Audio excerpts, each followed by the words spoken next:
got kicked out of Starbucks for asking NASA employee questions because he's lying. You ever hear about the flat Earth?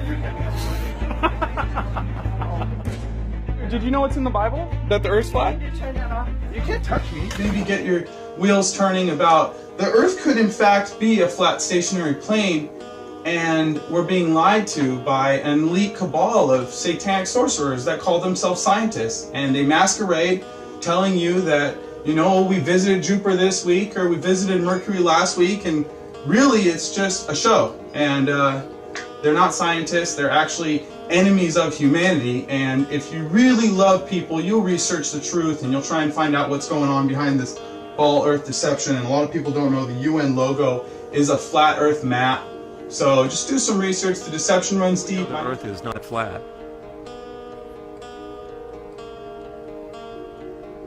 We don't. It's flat. Neil deGrasse Tyson, who's a leading astronomer in America, I'm Neil deGrasse Tyson, bitch.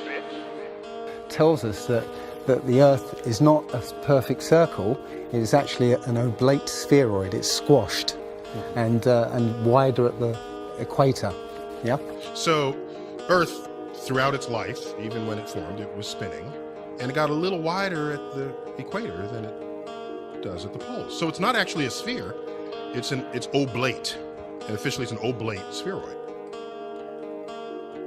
That's what we call it. But not only that, it's slightly wider below the equator than above the equator. A little chubbier. A little chubbier. Yeah. Chubby's a good word. It's like pear-shaped. Can you please help? Can you please help? So Neil, can you please help us? Can you save the world from these parasite mind thinkers? Yeah, again, there's some missing education. It's a failure of the educational system. What is gravity? You have no idea. Okay, next question. Wow. No, here's the difference. We can describe gravity. We can say what it does to other things. We can measure it, predict with it. But when you start asking, like, what it is, I don't know. So did I accidentally ask a deeper question than I meant to? Yeah, no, you were meant to ask deep questions in life. So to say, what is it? I think Einstein, in an Einsteinian answer, we would say gravity is the curvature of space and time. And objects will follow the curvature of space-time, and we interpret that as a force of gravity. That's probably the best answer I can give to a what is gravity question, or why is there gravity. That's the best I can do there. I think that's a good start. And I can also say that Einstein noted that matter tells space how to curve, space tells matter how to move. What the hell did you just say? If gravity is credited with being a force strong enough to hold the world's oceans, buildings, people, and atmosphere stuck to the surface of a rapidly spinning ball, then it is impossible for gravity to also simultaneously be weak enough to allow little birds, bugs, and planes to take off and travel freely, unabated in any direction. Plain. None of it makes sense. The problem is that we're taught as children, this ball Earth lie. And, you might ask as a child, what about the people in Australia? They're standing on the bottom of the globe, won't they fall off? And your teacher says, no, gravity. And you go, oh, okay. And you never go back to that question. But when you go back to it as an adult and start looking at it with a critical eye, right, the whole thing falls apart. You can imagine the globe squashed down, with Antarctica being the perimeter around the sides. The other planets and moons in our solar system don't exist. There's not a solar system.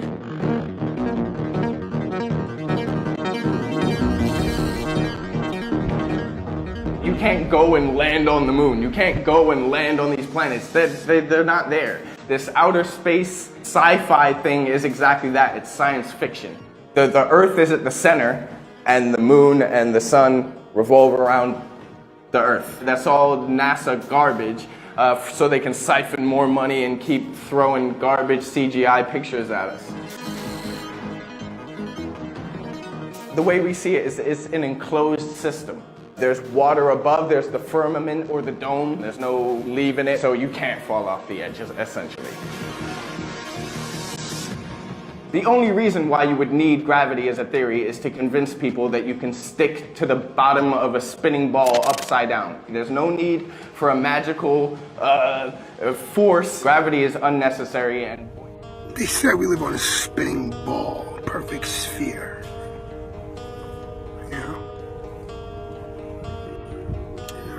They've been fucking with our minds, man. Playing with it, man. For a very long time. If the government or NASA had said to you that the Earth is stationary, imagine that. And then imagine we are trying to convince people that no, it's not stationary. It's moving forward at 32 times rifle bullet speed and spinning at 1,000 miles per hour. We would be laughed at. We would have so many people telling us, you're crazy, the Earth's not moving. We would be ridiculed for having no scientific backing for this convoluted moving Earth theory. And not only that, but then people would say, oh, then how do you explain a fixed calm atmosphere and the sun's observable movement? How do you explain that? Imagine saying to people, no, the atmosphere is moving also, but is somehow magically velcroed to the moving Earth. The reason is not simply because the Earth is stationary. So what we are actually doing is what makes sense. We are saying that the moving Earth theory is nonsense. The stationary Earth theory makes sense, and we are being ridiculed. You've got to picture it being the other way around to realize just how ridiculous the situation is. I mean, there's no questions around it, folks. I mean, we live on a ball, man, and we should never prove we live on a ball. And if we lived on a ball, we would know it. We would know it, man. We would know it. It is claimed that the other planets are spheres, and so therefore Earth must also be a sphere. Firstly, Earth is a plane, not a planet, so the shape of these planets in the sky have no bearing on the shape of the Earth beneath our feet. Secondly, these planets have been known for thousands of years around the world as wandering stars, since they differ from the other fixed stars in their relative motions only. When looked at with an unprejudiced naked eye or through a telescope, the fixed and wandering stars appear as luminous disks of light, not spherical terra firma. The pictures and videos shown by NASA of spherical terra firma planets are all clearly fake computer-generated images and not photographs. Okay, I just wanted to draw, council members, thank you for listening. I want to draw the public's attention to what may be an extremely egregious example of malfeasance, and just to help illustrate the gravity of the situation, imagine if the federal government gave $19.5 billion to Hollywood. I think we'd all be pretty upset by this. Well, there is a growing body of evidence that the International Space Station is not in outer space, but it's being filmed in a desalinated pool down here on Earth, and it's being falsely misrepresented.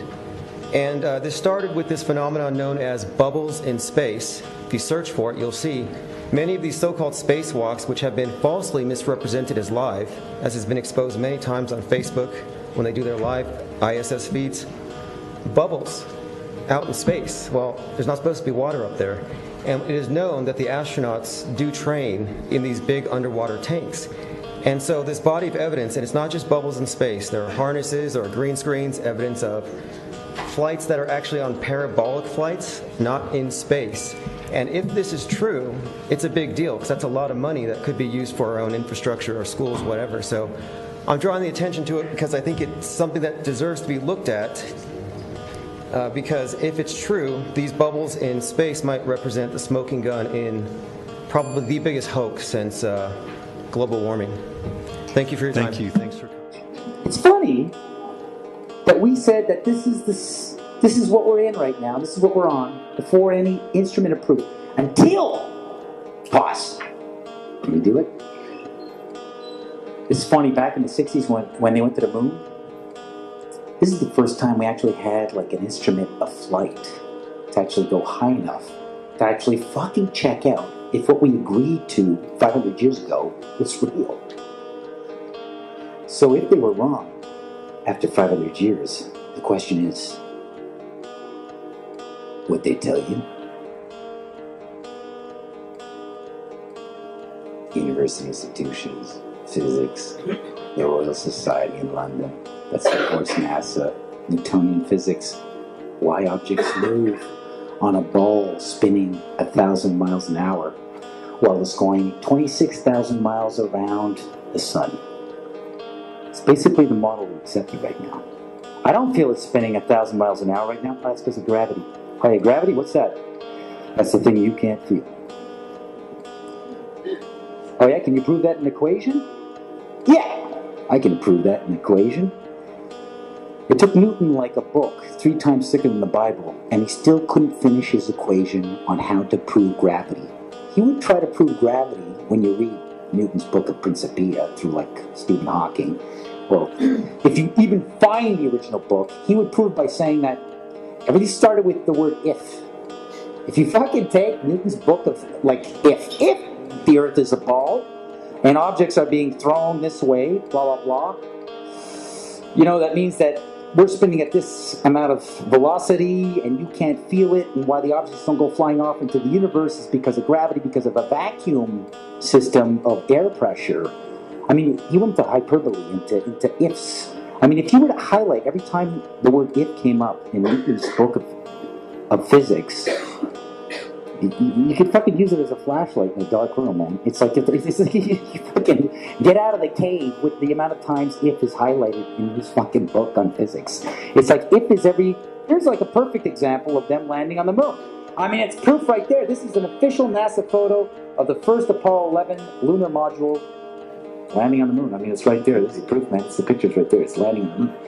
But the only problem I have with this picture is that it's taken from the moon. I don't know what the big deal was with being the first guy on the moon. It seems the camera crew was already there.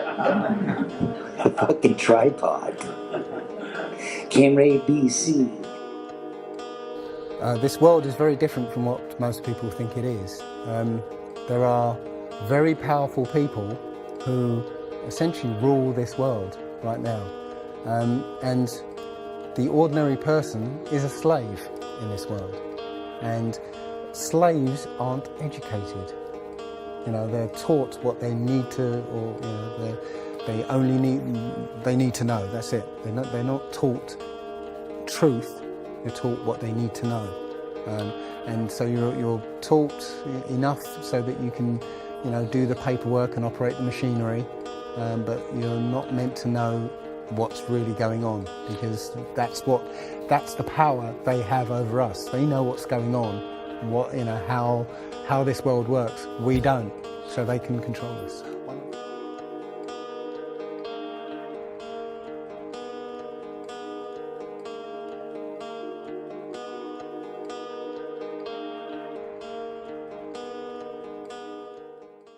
I talk to people and I say, why is it that you believe that the earth is round? Round meaning spherical in this instance. Why is it that you think the earth is a ball? And most people, the most common answer that I receive is, there's pictures of Earth from space. Duh. Well, it so happens that I used to think the same thing. I used to think there were all sorts of images and pictures and videos of the Earth spinning in outer space, and that's why I believed it. Come to find out, when you look into it, NASA admits that they Photoshop their images. They admit that their images are CGI composites. There's artistry to creating the world. What I imagine it to be. Unfortunately, I'm not an astronaut. I've never been to space. But I've looked at these images over and over again, trying to sort of get the essence of it. It is Photoshopped, but it's has to be. It is Photoshopped, but it's has to be. Another reason people think that the Earth is a ball is they claim that they have seen the curvature from a plane. Now, the average airplane flies at an altitude of 35,000, maybe 40,000 feet up. And I find it strange that you can take an amateur balloon to 120,000 feet up, and without a fisheye lens, there is no curve to be found. So how would you see the curvature of the Earth? You see Photoshop? Yes. Yeah. Okay. And if those of you who think this technical difficulty was planned and think I'm scamming you, go do it for yourself. Because you're going to find the exact same thing. I got nothing to hide here. This is live on the air, okay? I'm going to zoom in on the Earth in Photoshop. You see the Earth? Yep. Okay, I'm going to go to Image, Adjust, Levels, and I'm going to bring the levels over here. And I'm going to bring the levels up. Uh-oh. What is that? Oh, wow. Yeah, wow. Why is there a square box around the Earth allegedly taken from the scientists on the moon in Apollo 17? And people wonder why I don't trust NASA. That's why I don't trust NASA. I mean, they're always out there saying, you know, Rob, everybody's trying to show you stuff from space and you keep rejecting it. This is why I reject it. These guys are liars. You know? Slowly I became more and more aware that the flat Earth not only accounts for all the conundrums involving the globe model, but also lacks the preconceived fallacies which I took to the flat Earth table like so many pieces of ammunition. And as my ammunition failed, one by one proving to be duds, I kept reassuring myself, don't worry, John, you're on a giant globe spinning around the sun at breakneck speed hurling through space. No matter what evidence I seemed to find in favor of the flat Earth, there was always this nagging rationalization in the back of my mind which comforted me, with images of our little blue world 3 doors down from the sun. I started trying to find more and more information on the flat Earth, really to find something that would confirm my better judgment, and I use the term loosely. So I sort of became obsessed with it. I started researching everything I could prove, one way or another, just to ensure that I'm understanding reality property, because there was a conflict here. And one day, it finally hit me. The empirical preponderance of evidence only points to a flat Earth. And the very same evidence flies in the face of the globular speck of dust hurling through space around the sun. One by one, all of the preconceived fallacies I had learned from the old wives' tales became obvious fiction, and all of the evidence, meaning facts, indeed proved that the globe was a hoax. The other thing that's about the spinning Earth is looking at the stars. Now, directly above the axis of spin is the pole star, Polaris, okay, directly over the North Pole. And we're told that the reason that all the stars spin around the North Star is because the Earth is spinning at 1,000 miles an hour. Okay, seems to make sense, because if you put a long exposure camera pointing at the North Star, you'll see the stars will make perfect circles around, perfect star trails. The only problem is the Earth is also orbiting the Sun at 67,000 miles an hour. Okay, the Sun is moving, dragging the Earth and all the planets up that way or that way at 600,000 miles an hour. So why do we see perfect circles? You know, because that's the slowest speed, that's slowest motion in that mix, and yet the Earth is moving 67 times faster that way and 600 times faster that way. So you should see the stars do all sorts of strange motions, but you don't.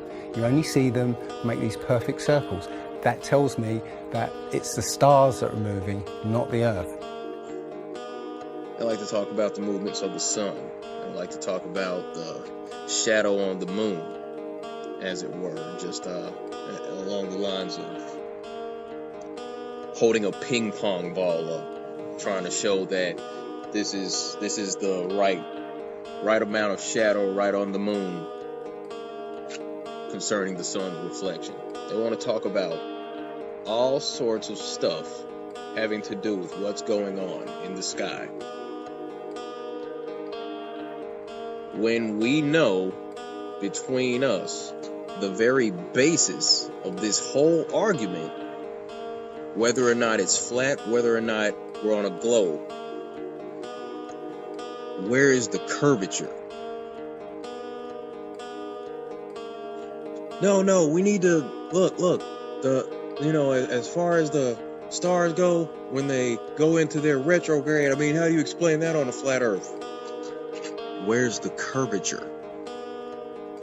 Well, explain how plate tectonics works, because I mean, how does that work on a flat Earth?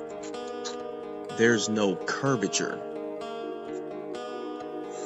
Well, actually, you don't understand the physics of how an eclipse works, because when the moon's over here, the sun's right there. You just don't understand how light works, because the light bends around the atmosphere. There's no curvature. That is true science. When approached and practiced sincerely and genuinely, it supports a level and motionless plane 100% of the time. There has never been one experiment that proves that the Earth is in motion. When you try to find the curvature of the Earth, it's nowhere to be found, unless you're looking at footage from GoPro cameras that have fisheye lenses, Hollywood movies, or NASA propaganda. We didn't wake up and go, I'm gonna be a flat earther. That's gonna be fun. That's gonna be so much fun. People are gonna hate me. People are gonna disrespect me all the time and try to embarrass me and talk trash non-stop. Family members are gonna disown me. Friends are gonna stop talking to me. This is gonna be great. Let's do it. That's not what happened. We looked into it. I said it in the segment, all the people who have gone mindlessly through life, never thinking about what we live on. We hear about flat Earth and we're like, what? Then we start looking into it, and then we come to the conclusion that it's true, because you have to put in the effort. Are you really in space still? Yeah, because the air proves that you're in space. I don't know, we're gonna have to check do this. something for Check you. the man with a stripy top. Look, he grabs the wire above him. Now check the man on the right. With his right arm, he grabs the wire. Did you see it? Now check in slow motion. The man on the right, look at his right arm. He's grabbing him to stabilise him. Then look at the man behind him with the stripy top on. Now he's looking up and he's grabbing the wire. Look, he's looking for the wire to grab it. Yeah. Check that out. He's grabbing the wire there. Look, he's looking up because he sees the wire moving about and he's grabbing it to stabilise it. Look. Now check the man on the right with the USMC t-shirt. Check his arm. Watch this. Check his arm. Look, his arm goes to grab him, look. But he doesn't grab him, he grabs the wire. Look, there's nothing there. But he's grabbing something and it's tugging his trousers up. And then check him on the left. He looks down to see. Look, he's checking it out himself. Yeah? You wanted proof, you've just got proof there. If you don't accept this, then you are just absolutely brainwashed. This is absolute proof that they are using wires on the space station, or the fake space station. Busted wide open. Your hoax has been exposed. You deceiving little snakes. It would be very simple indeed to just silence everybody and, put an end to this topic once and for all, turn the Hubble round and show us Earth in real time, zooming in onto a place so that we can see what's happening at that place, and we know that there is something up there looking down on us from space. But they will not do it. They can't do it. It doesn't exist. Astronomers in 1996 attempted to do something extraordinary. They pointed the Hubble Space Telescope into a part of the sky that seemed utterly empty, a patch devoid of any planets, stars, and galaxies. This area was close to the Big Dipper, a very familiar constellation, and the patch of sky was no bigger than a grain of sand held out at arm's length. This was a somewhat risky move by the scientists. After all, observing time on this telescope is in very high demand, and some questioned whether it would be wasted trying to look at nothing. There was a real risk that the images returned would be as black as the space at which it was being pointed. I guess this is the photo of the Hubble telescope taking a picture of itself. Unbelievable. Unbelievable. That's an authentic photo of the Hubble telescope out there doing its job. Isn't that amazing how they could take a photo of the thing taking photos? The etymology of the word planet actually comes from the late Old English planet, or from Old French planet, from Latin planeta, from Greek planetes, planetae, wandering stars, or to wander of unknown origin, to spread, or notion of spread out, from Latin planum, flat surface, plane, level, plane. They just added a T to our Earth plane, and everyone bought it. Okay, so here's the picture of the Earth from space. There it is. Since you were a kid, you've seen this image. But you've never seen it from that point of view. You've never seen that with your eyes from that scale of a model, that point of view, from outside of the planet's surface. I mean, anybody who has Photoshop can just go to the NASA website, download the photo, do exactly what I did, see for yourself. Now, I think they've gotten better at some of them, where the masking that they're using is not as obvious, or even not there at all. But this one clearly was a pasted something on a backdrop. But yet we're told that this is NASA on the moon. I'm sorry, I don't buy it. And then when you look at all the other, so that calls into question the most famous picture, because it's the same people, Apollo 17, that took the most famous picture. Then you got other pictures like this, the blue marble, right, that come out. Okay, well, there's a big problem with the blue marble, and I'm going to zoom in here and show you what the problem is. These are all composite images where they are really not very good at Photoshop because they're using the Photoshop clone tool to replicate clouds. This cloud is a copy of this cloud. See the formations? They're identical. Identical formations, side by side. Wow. Right? These right here, side by side, side by side. See this kind of W-looking shape right here, replicated right here. This cloud is exactly the same as that cloud. You know, same clouds right there, and same thing on the other side of the world. They got the same thing going on. They got careless. Here, look, 1, 2, 3, 4, 5 of the same formations replicated right there. These two replicated, same exact formations right here. This right here is clone of that right there. I mean, really?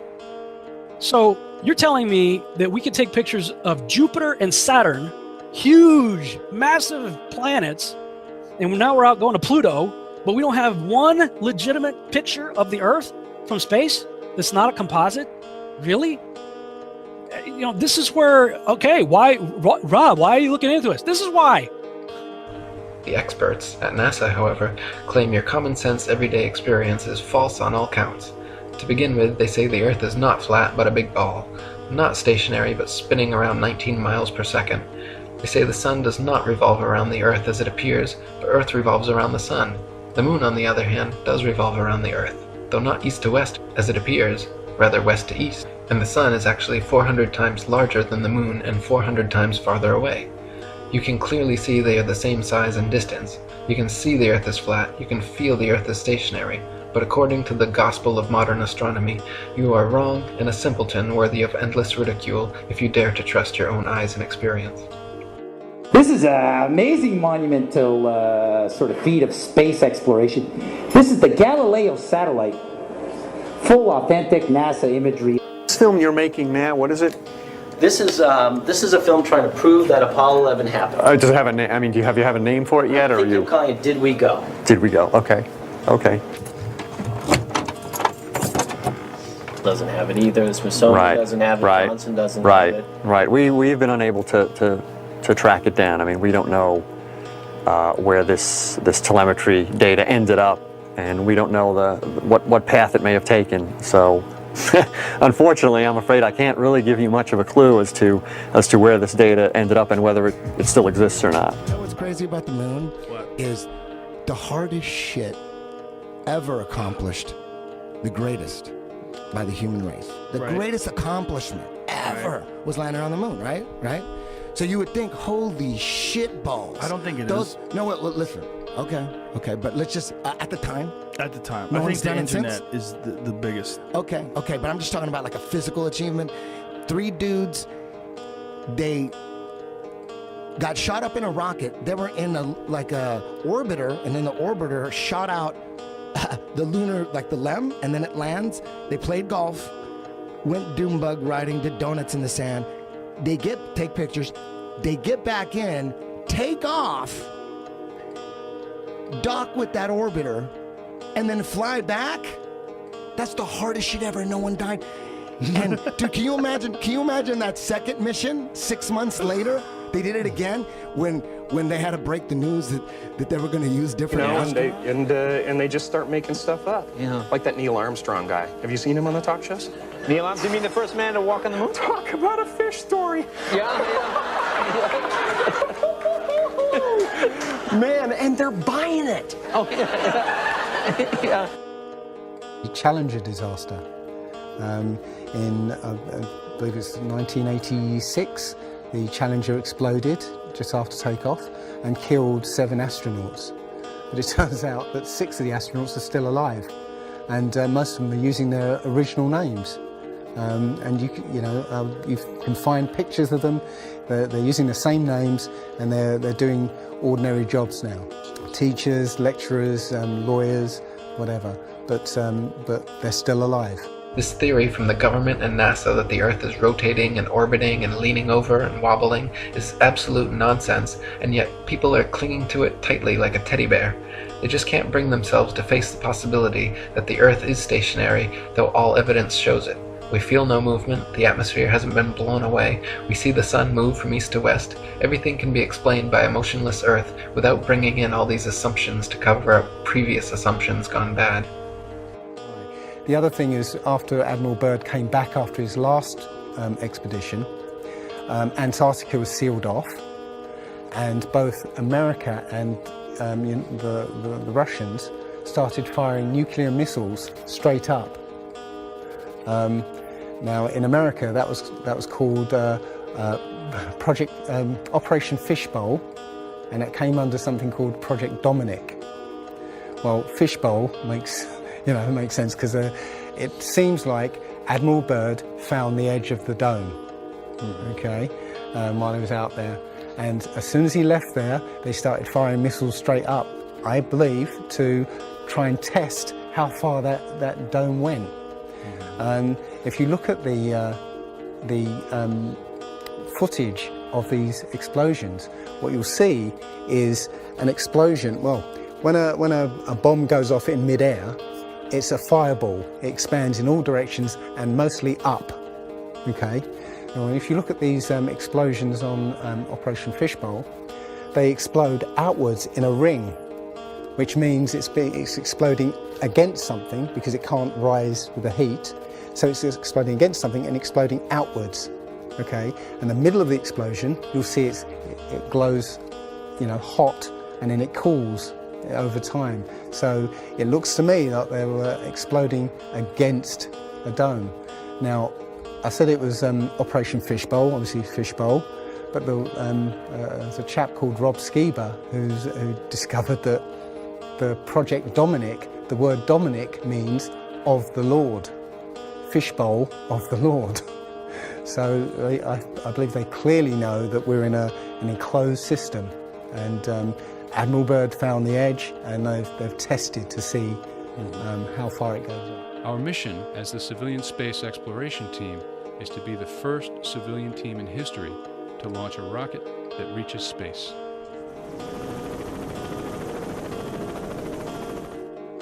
All systems are go for launch. T-minus 10 seconds. 9, 8, 7, 6, 5, 4, 3, 2, 1.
this is the universe.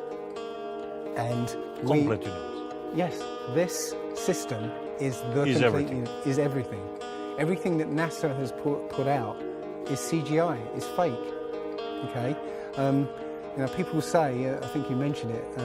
You know, if you look out into the universe, you see that the moon is round, you know, spherical, and the planets are spherical, and you know, so why are we flat?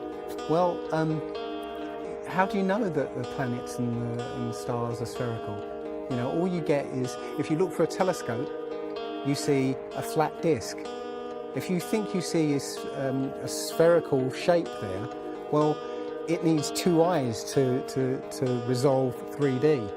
If you're looking for a telescope, you can't see anything in 3D. It's going to be flat anyway. So all you see is a flat blob of light. It's only NASA that's giving you these beautiful pictures of so-called planets and stars. Yeah. So it's a fallacy to say, well, everything else out there is spherical, so we must be. You know, how this is special.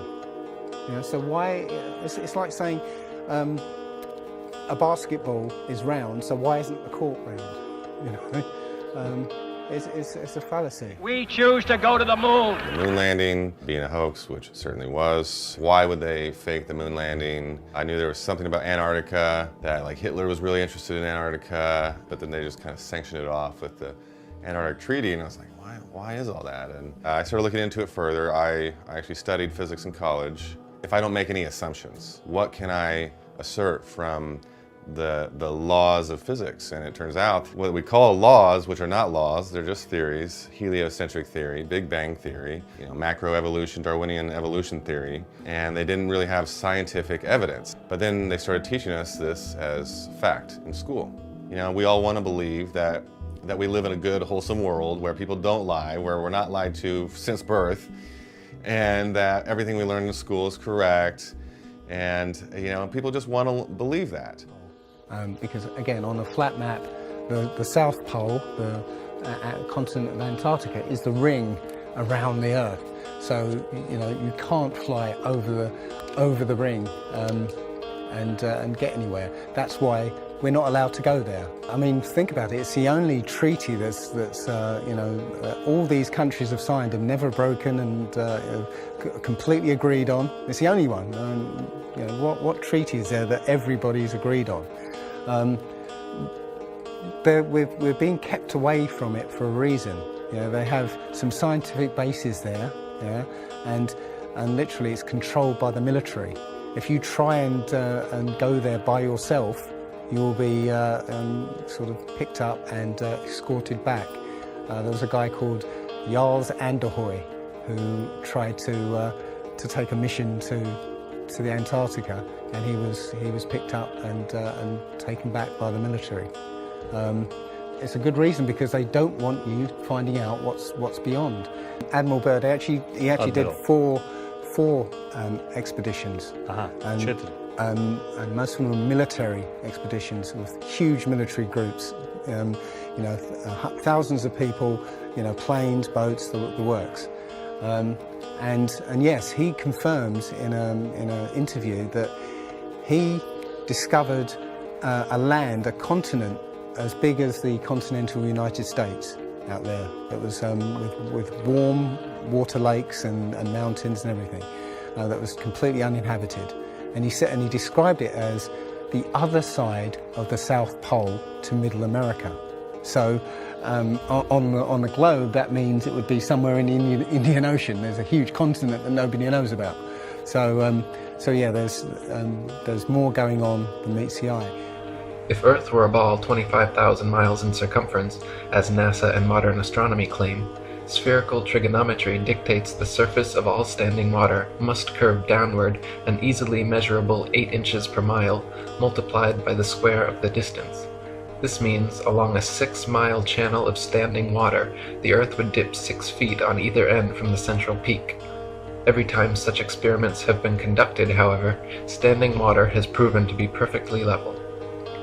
Surveyors, engineers, and architects are never required to factor the supposed curvature of the Earth into their projects. Canals, railways, bridges, and tunnels, for example, are always cut and laid horizontally, often over hundreds of miles without any allowance for curvature. If the Earth were truly a sphere 25,000 miles in circumference, airplane pilots would have to constantly correct their altitudes downwards so as to not fly straight off into outer space. A pilot wishing to simply maintain their altitude at a typical cruising speed of 500 miles per hour would have to constantly dip their nose downwards and descend 2,777 feet, over half a mile, every minute. Otherwise, without compensation, in 1 hour's time, the pilot would find themselves 31.5 miles higher than expected.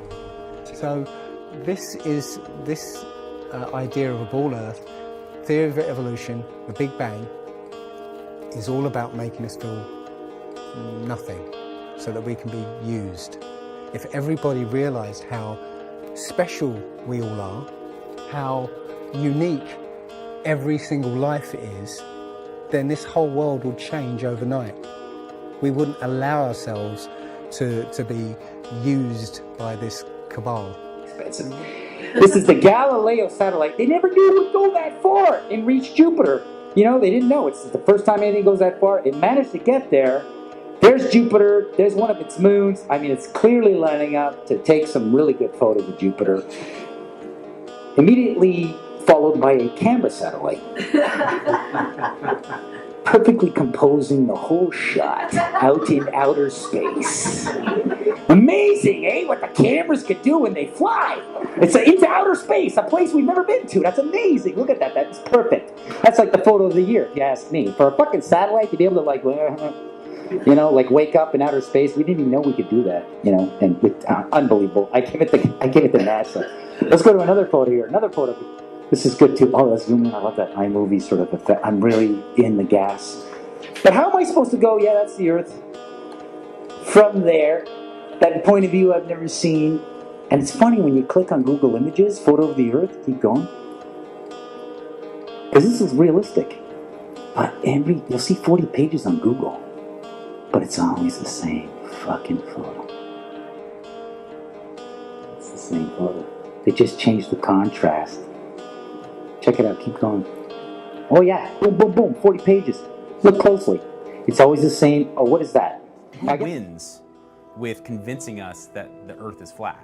I would say in all of these, follow the money. NASA got somewhere in the order of $60 billion back in '69 to go to the moon. They've been continuing to get, I think they were getting $40 billion a year up until recently. Now they're only getting $20 billion. All the math doesn't lie. The heliocentric theory states that the Earth is a ball that has a curvature of 0.666 feet per mile squared. There's a lot of cases where if you see, you know, across a lake that's 50 miles and you can see the city and most of the buildings, and you shouldn't be able to. They should be down hidden behind a curvature. Is the Earth moving? I mean, our common sense is that it's not. Our common sense is that we're stationary. You know, if there's an earthquake, as we know in LA, we notice it. You know, it doesn't just happen and, oh yeah, it's just, you know, the Earth moving and it just happens all the time. No, we notice it. But if the entire Earth is moving, then we wouldn't necessarily feel the motion, right? Like, I don't feel like I'm moving when I'm in a plane because the entire plane is moving through the air. You know, unless that plane goes up, goes down, or turns. But your brain has three-dimensionalized, oh yeah, that's the Earth. How? Through repetition. Next image. How do we get to this point of the image? This is fucking funny. I think this is funny. Next image. Well, here's the first image that sold the whole thing. As you can see, that's clearly the universe. I mean, that's clearly the universe. I swear to God. I mean, there's the sun. I mean, I could recognize that thing. It's a bullseye. It's like a planet. It's an egg. Whatever. But there you go. You got each rung, the whole thing. 1482. This is when they came up with this idea. We are on that thing. It's a ball. Hey, we should go to the North and the South Pole. We didn't do it yet. It's a fucking ball. Hey, nobody's even like jumped up high enough to see if it is a ball. We can't do that. We don't have planes yet. It's a ball. You know what? We adopted this whole model like 400 or 500 years before the airplane. 400 years before the airplane, pretty much. It was like, what, beginning 1900s? They went to the North Pole in the 1900s. This is 1482. Nobody went to the top of the globe, to the bottom, or flew up, or built a skyscraper. You could throw a ball in a plane that's just moving straight and it would fall back in your hand. But if that plane starts turning, that ball is going to fly the opposite direction. The heliocentric theory doesn't state that the Earth is just moving in a straight line. It states that it's on a ball rotating like this as it rotates around the sun, as the sun rotates around the galaxy, as the galaxy rotates around the universe. And we're literally going millions of miles an hour right now, according to the heliocentric model. Not only that, but there's counter-rotating forces. So what we should experience is centrifugal force should be increasing, decreasing, increasing, decreasing. You know, my conclusion was that the universe is sort of magical. There's a magical quality to it because that's unexplainable by physics. So instead of actually applying empirical science where we're observing, okay, is the Earth moving? Well, we can use an interferometer to determine whether it is, and it doesn't seem to be. So instead of just admitting that, what they did was they said, well, let's think of some math that can kind of explain what's happening here while we still hold on to this assumption that the Earth is a spinning ball moving through space.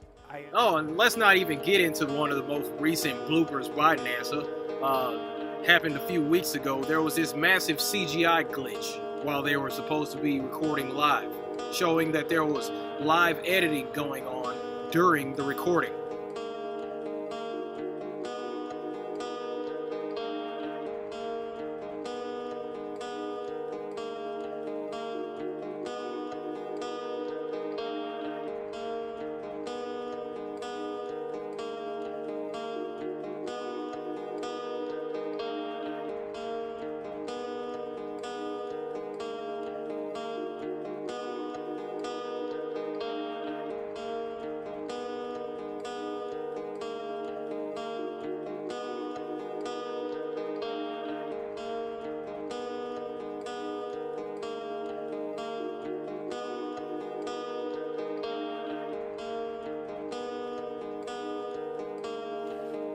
But let's talk about the exterior of this International Space Station.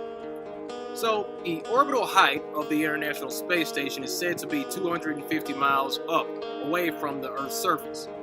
Okay, 250 miles. So that leaves it right between the mesosphere and the exosphere. That puts it in a place called the thermosphere. The temperature of the thermosphere can reach up to 3,632 degrees Fahrenheit. Now, the ISS, one of the most commonly used materials of the ISS is 2219 T6 aluminum alloy. The melting temperature of aluminum is 1221 degrees Fahrenheit. The melting temperature of glass is 1538 degrees Fahrenheit. The melting temperature of steel is 2750 degrees Fahrenheit. The melting temperature of titanium is 3034 degrees Fahrenheit. Doesn't that mean that most of the external components of the ISS should be, I don't know, melted? That would pretty much be what happens. That's like, I don't know, taking an airplane made out of snow and flying that thing around in Texas in July. That's about how well that would work out, just to simulate on a common sense level. We've got the technology now to easily prove the Earth is not a globe. It simply isn't, simply because there's no proof that it is, and every bit of proof that we have shows the opposite. Well, the Bible has a very, very clear view of what this place is, and it matches that place more than it matches this. Okay, and what it says is the great deep is under just water. It's just deep water, and above the firmament is water. And you know, it says in Genesis that he separated the water below from the water above and made a space, and then made dry land appear out of the water. So what's under the flat earth? Well, it's water, and it just goes on. Again, I don't know for sure, because I've not been under there. I don't know what's past the outside of, or the you know, the first few hundred miles of Antarctica. But everything I've seen over the last year and a half tells me that that is true and this isn't.